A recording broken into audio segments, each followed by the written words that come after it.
Saudara-saudaraku yang dirahmati Allah Ta'ala, Assalamualaikum warahmatullahi wabarakatuh. Qala Allah Ta'ala fil Qur'anil Karim, A'udzu billahi minasyaitonir rajim. Bismillahirrahmanirrahim. Ya ayyuhalladzina amanu ista'inu bis-sabri was-shalah. Innallaha ma'as-sabirin. Wahai orang-orang yang beriman, memohonlah pertolongan kepada Allah dengan sabar dan sholat. Sesungguhnya Allah bersama orang-orang yang sabar. Nahmaduhu wa nusalli ala rasulihil karim Muhammadin sallallahu alaihi wasallam. Saudaraku, ayat 153 dari surah Al-Baqarah ini memuat perintah Allah Ta'ala kepada orang-orang mukmin pada saat mengalami kesulitan-kesulitan dan permasalahan dalam hal apapun, agar memohon pertolongan kepada Allah Ta'ala dengan kesabaran dan sholat. Namun pada kesempatan ini kita hanya akan mengupas terkait dengan sholat pada tema perbaiki sholat, hidupmu pasti berubah. Saudara-saudaraku, kita sering mendengar ayat ini dari para penceramah saat menyampaikan nasihatnya tentang salah satu cara menjemput pertolongan Allah Ta'ala, yaitu dengan beribadah, sholat. Pertanyaannya, sholat seperti apa yang bisa menjemput pertolongan Allah dalam kehidupan kita pada saat kita mengalami cobaan, ujian, kesulitan-kesulitan dan permasalahan apapun? Banyak yang mengatakan, saya sholat tapi hidup saya begini-begini saja. Banyak yang bilang, saya sudah sholat tapi doa-doa saya belum diijabah.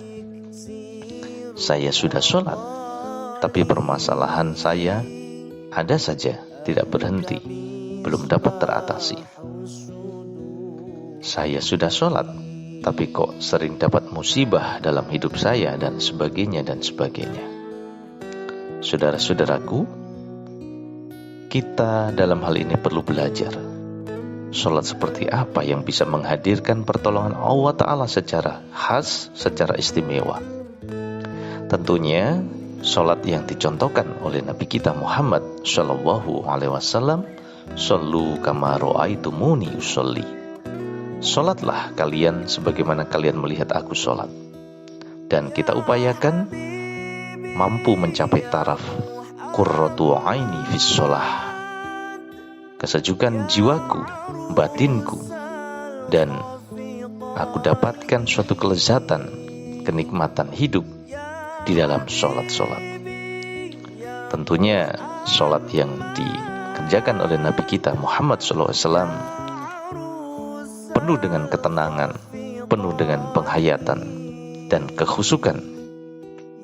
Dan insya-Allah Ta'ala kita akan mencontoh apa yang diteladankan kepada kita oleh Nabi kita Muhammad SAW. Untuk mengetahui itu semua, saudara-saudaraku, kita renungkan sebuah kisah menarik yang pernah disampaikan oleh sahabat Nabi Karim Sallallahu Alaihi Wasallam bernama Anas bin Malik radhiyallahu anhu. Dahulu di masa Nabi kita Muhammad SAW, ada seorang laki-laki di kota Madinah yang melakukan perjalanan antara Syam dan Madinah untuk berdagang. Di tengah perjalanan, laki-laki itu dirampok. Ia diberhentikan oleh seorang laki-laki dan diambil hartanya, dihunuskan pedang kepadanya. Laki-laki itu berkata, "Wahai Fulan, jika engkau menginginkan hartaku, ambillah, dan biarkan aku melanjutkan perjalananku." Perampok itu mengatakan, "Adapun harta itu sudah menjadi milikku, dan sekarang aku menginginkanmu, aku ingin membunuhmu." Karena sikonnya sangat tidak memungkinkan untuk lari dari desakan perampok itu, pedagang mukhlis itu berkata, "Wahai Fulan, jika engkau ingin melukai aku dan membunuhku, silakan. Tapi sebelum engkau melakukan itu, ada satu permintaan dariku. Aku minta kesempatan untuk melaksanakan sholat 2 rakaat terlebih dahulu. Mendengar hal itu, perampok itu lalu memberinya kesempatan sedikit waktu. Ya sudah, kalau begitu sholatlah, aku akan menunggumu. Lalu pedagang itu pun memulai mengerjakan sholat. Sholat yang sangat khusyuk, sholat yang sangat penuh dengan penghayatan. Setelah ia membaca iftitah Al-Fatihah, lalu ia membaca ayat 62 dari surah An-Naml. A'udzubillahi minasyaitonirrajim. Amman yujibul mudtarra idza da'ah wa yakshifus su' wa yaj'alukum khulafa'al ard. A ilahum ma'allah qalilam ma tadhakkarun. Bukankah Dia, yaitu Allah, yang memperkenankan doa orang yang dalam kesulitan apabila dia berdoa kepadanya, dan menghilangkan kesusahan, dan menjadikan kamu sebagai khalifah di bumi? Apakah selain Allah ada Tuhan yang lain? Sedikit sekali nikmat Allah yang kamu ingat. Saudaraku, inilah ayat yang dibaca pedagang mukhlis tadi dalam sholatnya. Ia membacanya dengan penuh penghayatan dan keperihan, sambil batinnya mengatakan, wahai Allah Tuhanku, bukankah Engkau yang mampu memperkenankan doa orang yang tengah dalam kesulitan, yang tangan-tangannya terputus tak berdaya? Dia baca pelan, dihayati dengan sedemikian khusyuk. Bukankah Allah yang memperkenankan doa orang yang mudtar, dalam keterpaksaan, dalam kesulitan yang mencekam, menghimpit, apabila ia berdoa meminta pertolongannya? Dan bukankah Dia yang kuasa menghilangkan kesusahan yang menimpa siapapun? Sehingga muncullah keyakinan yang luar biasa dalam dirinya, bahwa saat ini tidak ada jalan lain, satu-satunya harapannya hanya Allah Ta'ala semata. Ia dalam kondisi mudtar tadi, kesulitan, terancam ya. Siapa yang bisa memperkenankan dan mengabulkan doa-doa orang seperti ini jika bukan Allah Ta'ala? Saudaraku, selesai sholat dan berdoa, tiba-tiba ada seorang laki-laki berpakaian hijau bercahaya dengan menunggangi kuda berwarna abu-abu sambil mengeluarkan pedang. Lalu perampok tadi mencoba menyerang orang itu dengan pedangnya juga. Laki-laki berpakaian hijau itu dengan cepat menendang perampok itu dengan kudanya. Perampok pun terjatuh, terpental, dan mengembuskan nyawa terakhirnya. Pedagang mukhlis itu pun bertanya, siapakah Tuhan yang menolong aku? Ketahuilah, aku adalah malaikat yang turun dari langit ketiga yang diutus oleh Allah Ta'ala, jawabnya. Subhanallah. Kemudian malaikat itu berkata, ketika kamu berdoa kepada Allah kali yang pertama, kami para malaikat mendengar suara gemerincing dari pintu-pintu langit, sehingga para malaikat bertanya-tanya apa yang sedang terjadi. Tiba-tiba muncullah doamu yang kedua, hingga pintu-pintu langit terbuka, menampaklah cahaya yang sangat terang. Dan di saat doamu yang ketiga engkau panjatkan, tiba-tiba datanglah malaikat Jibril kepada kami, seraya berseru, siapakah di antara kalian, wahai para malaikat, yang mau menolong hamba Allah itu? Lalu aku, yaitu malaikat yang berpakaian hijau bercahaya tadi, memohon kepada Allah agar Dia mengizinkan aku melaksanakan tugas ini.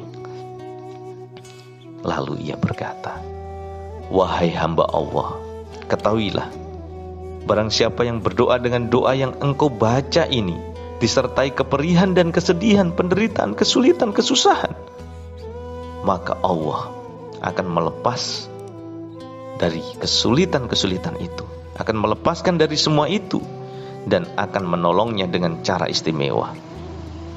Saudara-saudaraku, inilah kisah tentang keajaiban sholat dan doa seorang pedagang mukhlis yang soleh, yang mungkin jarang kita dengar, yang dengan sholatnya seperti itu Allah mendatangkan pertolongan istimewa kepadanya. Ia berpegang teguh pada iyyaka na'budu wa iyyaka nasta'in. Hanya kepada Engkaulah kami menyembah, dan hanya kepada Engkaulah kami memohon pertolongan. Ini adalah janji Allah Ta'ala, saudaraku. Dan jika seseorang menyembah Allah, pasti Allah akan memberikan pertolongan-pertolongan dalam kondisi-kondisi tertentu. Pertanyaannya, sholat seperti apa yang dikerjakan pedagang ini, yang dengan sholat itu Allah mendatangkan pertolongan yang khas kepadanya?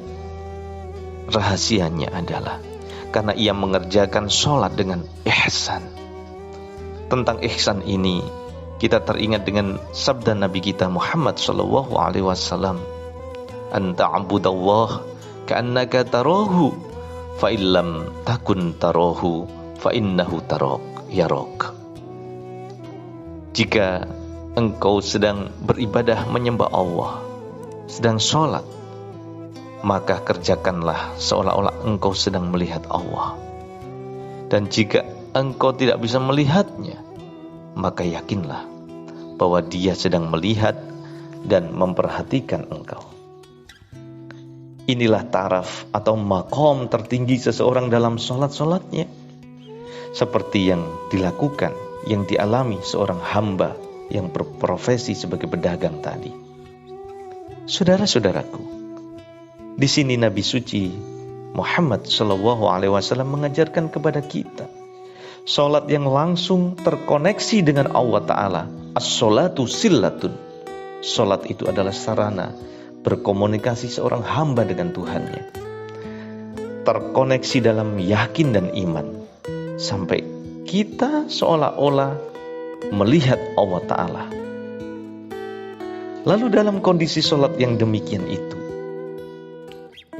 seseorang atau kita meminta pertolongan Allah dengan penuh keyakinan. Itulah sholat yang dapat mendatangkan pertolongan Allah. Saudaraku, jika dalam sholat kita tidak dapat melihat Allah, maka yakinlah bahwa Allah sedang melihat kita, dan itu pasti. Artinya bahwa Allah pasti mendengar, menyaksikan kita, melihat kita, sedang menunggu apa yang kita mohonkan dan butuhkan. Maka seseorang yang bisa mengerjakan sholat seolah-olah bisa berjumpa atau melihat Allah, lalu dengan yakin ia minta pertolongannya, seperti pedagang soleh tadi, maka sholat seperti itulah sholat yang disebut dalam ayat ista'inu bis-sobri was-sholah, memohon pertolongan Allah dengan sabar dan sholat. Sholat yang dapat mendatangkan pertolongan dan mampu menjadikan seseorang memiliki keunggulan dalam hidupnya. Sholat yang mampu membuat seseorang berubah dari semua keadaan hidupnya. Masya Allah. Saudara-saudaraku, untuk itu kita perbaiki sholat-sholat kita, maka hidup kita akan mengalami perubahan lebih baik dan memiliki kekuatan dahsyat dari Tuhan yang maha baik. Kita akan mampu berlepas diri dari kedalaman lumpur permasalahan-permasalahan dan kesulitan-kesulitan. Seperti pedagang soleh tadi, ia kerjakan sholat penuh kekhusyukan dan tawajuh. Kondisi layaknya seseorang yang terpaku di dalam kubang kesulitan, penderitaan, ketidakberdayaan, tidak mampu bergerak dalam himpitan, diiringi keperihan, rasa kekhawatiran dan takut akan Allah Ta'ala, dan mampu menghadirkan rasa senyap, keheningan, kesendirian, dan asyik di dalamnya. Saudaraku, selain itu, kita perlu melakukan sholat dengan penuh kehati-hatian dan perhatian. Terkait hal ini, teringat dengan sabda Hadrat Khalifatul Masih Ats-Tsani radhiyallahu anhu bahwa keindahan sholat ada dalam sholat yang didirikan dengan segala kehati-hatian dan penuh perhatian. Jika tidak demikian, maka sholat itu akan menjadi hal yang tidak bernilai dan tidak akan memberikan keberkatan. Kita perlu camkan sabda beliau ini di dalam diri kita. Lalu apa yang sekarang kita pikirkan? Tentu kita ingin merubah cara-cara sholat kita. Dalam artian kita perbaiki sholat-sholat kita sehingga kita akan bisa seperti ini, seperti sholatnya, seperti apa yang dialami oleh seorang pedagang mukhlis tadi. Saudaraku, apa yang kita ketengahkan ini semuanya sesuai tujuan diciptakannya manusia ke dunia oleh Allah Ta'ala. Wa ma khalaqtul jinna wal insa illa liya'budun. Terkait dengan ilmu, Hadrat Khalifatul Masih Al-Khamis ayatullah ta'ala binazil aziz mengingatkan kita tentang tujuan hidup manusia, bahwa tujuan hidup manusia adalah meraih kecintaan Allah Ta'ala. Bila manusia berhasil mendapatkan kecintaan Allah Ta'ala itu, berarti berhasillah ia mencapai tujuan hidupnya. Namun bila ia tidak berhasil meraih kecintaan Tuhan, maka gagallah ia mencapai tujuan itu. Untuk meraih kecintaan Allah, kita harus mendahulukan kepentingan agama di atas kepentingan dunia. Manusia tidak selamanya hidup di dunia ini, dan kita tidak tahu kapan ajal menjemput. Namun kematian pasti datang kepada semua orang. Kadang-kadang kematian itu datangnya begitu mendadak tanpa terduga sama sekali. Oleh karena itu, kita jangan lengah dan jangan lalai. Tetaplah menjalani hidup ini dengan ketakwaan. Nilai seseorang di sisi Allah adalah terkait dengan takwanya, bukan ukuran-ukuran lahiriah duniawinya. Lebih lanjut, beliau bersabda, akan tetapi tidak berarti kita tidak boleh meraih dunia ini. Justru jadikan dunia ini sebagai khadim bagi akhirat kita. Raih dunia ini untuk kebaikan akhirat. Jangan dunia ini menjadi penghalang untuk meraih kecintaan Allah Ta'ala. Kemudian di akhir nasihatnya, beliau berpesan kepada para orang tua agar juga memperhatikan tarbiyat kerohanian, tarbiyat agama kepada anak-anaknya. Oleh karena itu, para orang tua jangan hanya memikirkan keberhasilan dunia bagi anak-anaknya. Orang tua yang tidak membekali anak-anaknya dengan ilmu agama adalah orang tua yang zalim terhadap keturunannya. Saudaraku, tarbiyat hakiki, tarbiyat yang utama kepada anak-anak kita adalah mengarahkan mereka mengerjakan sholat. Dan jadikanlah mereka orang-orang yang mampu menegakkan sholat seperti sholatnya seorang pedagang yang soleh tadi, yang mampu mendatangkan pertolongan Allah Ta'ala, yang mampu mendatangkan suatu karunia yang khas dari Allah Ta'ala, sehingga ada perubahan di dalam hidupnya. Supaya apa yang kita bahas dari awal sampai akhir ini, saudaraku, tercapai semua. Mari kita berangkat dari diri kita, perbaiki sholat-sholat kita. Insya Allah hidup kita akan berubah menjadi lebih baik dan mendapatkan keistimewaan dari Allah Ta'ala. Wa akhiru da'wana alhamdulillahi rabbil alamin wa qur rabbighfir warham wa anta khairur rahimin. Assalamualaikum warahmatullahi wabarakatuh.